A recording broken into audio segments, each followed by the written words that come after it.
Our next data structure that we encounter is a list. We've seen vectors. Here vector A, vector B, and we've noticed that they have to have the same type of elements. Now with list, I can combine or collect different data types. So list of A, comma B gives me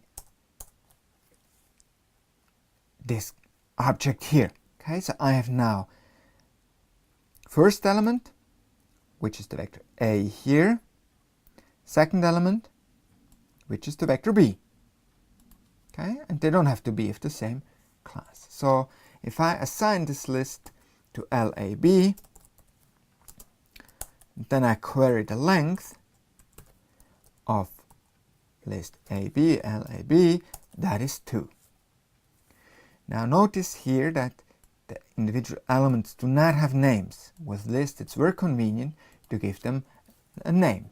So let's put here the first element of this list is called L1 and the second element is called L2. Now I'm going to execute that again and print the object. Now we see here the first one L1, the second one L2 with the $sign. And that's also how I can access the individual elements. $L1. Look how nicely RStudio completes. L1, here, this is the vector. Of course, I can access the second element from my first element of the list, and that should be 3, which is.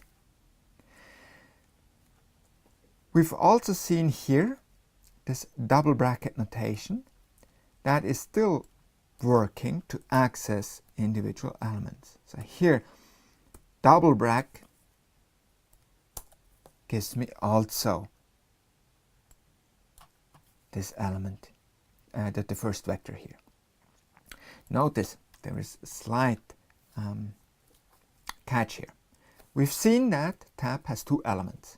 So one might be tempted to just access the first element of the list like that. And actually, that works. That works. But this is still a list. Okay? So we've extracted an element of a list, which is a list. With the double bracket construct or the dollar construct, we directly access the object of the list. Here, vectors. Renaming the objects, the individual objects of the list can also be done with names.